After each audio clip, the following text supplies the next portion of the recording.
गौतम बुद्ध को आप सभी जानते ही होंगे। गौतम बुद्ध वही हैं जिन्होंने बुद्ध धर्म की स्थापना की।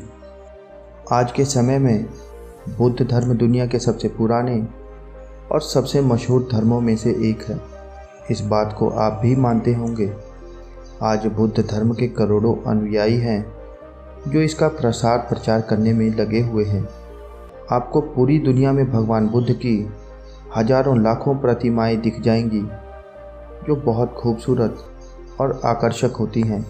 कई प्रतिमाएं तो ऐसी हैं जिन्हें यूनेस्को वर्ल्ड हेरिटेज साइट की सूची तक में जगह मिली हुई है।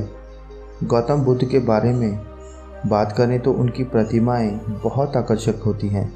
कहीं आपको उनकी साधना करने वाली प्रतिमा मिलेगी तो कहीं ध्यान करने वाली। सभी प्रतिमाएं अपने आप में अनोखी हैं। खैर, इन सभी प्रतिमाओं में एक चीज़ सामान्य है और वह है गौतम बुद्ध की हर प्रतिमा में नज़र आने वाले उनके घुंघराले बाल। गौतम बुद्ध की हर प्रतिमा में जो आप घुंघराले बाल देखते हैं वह असल में बाल हैं ही नहीं। दरअसल गौतम बुद्ध के सिर पर जो घुंघराले बाल दिखाई देते हैं वह बाल नहीं बल्कि ढेर सारे स्नेल हैं। सुनकर आश्चर्य जरूर हो रहा होगा। कहते हैं बौद्ध धर्म के त्रिपिटक में से विनय पिटक ग्रंथ में बहुत से दिशा निर्देश लिखे हुए हैं।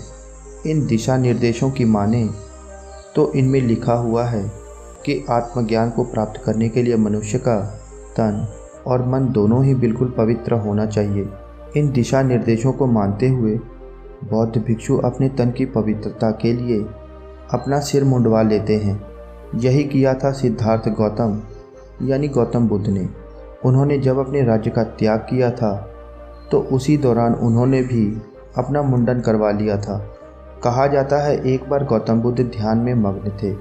उस दौरान वह पेड़ के नीचे बैठे थे और साधना कर रहे थे। साधना करते करते वह इतने अधिक ध्यान में लीन हो गए कि उन्हें बाहर के बारे में कुछ पता नहीं रहा। बाहरी दुनिया को भुलाकर वह साधना में डूब गए। जिस समय गौतम बुद्ध साधना में लीन थे उस समय मौसम काफ़ी गर्म था और सूरज ठीक गौतम बुद्ध के सिर के ऊपर था। इस दौरान भी गौतम बुद्ध कड़ी तपस्या में लगे हुए थे। इसी बीच गौतम बुद्ध के पास से एक घोंघा निकलने लगा और उसकी नज़र पड़ी साधना में लीन भगवान बुद्ध पर। गौतम बुद्ध को इस रूप में देखकर घोंघा रुक गया और वह सोचने लगा कि इतनी अधिक गर्मी में भी वह कैसे साधना में लीन है। घोंघे ने सोचा इनके सिर पर तो बाल भी नहीं हैं, इस वजह से इनको गर्मी भी बहुत अधिक लग रही होगी। यह सब सोच विचार करने के बाद घोंघा गौतम बुद्ध के शरीर पर रेंगते हुए उनके सिर तक पहुंच गया। उसके बाद उसने अपने मन में सोचा कि अगर मैं गौतम बुद्ध के सिर पर रहूँगा तो उनको गर्मी का एहसास कम होगा।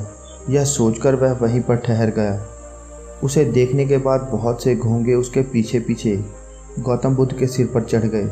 इस तरह 108 घोंघे गौतम बुद्ध को गर्मी से बचाने के लिए उनके सिर पर बैठे रहे और इस तरह उनकी जान चली गई।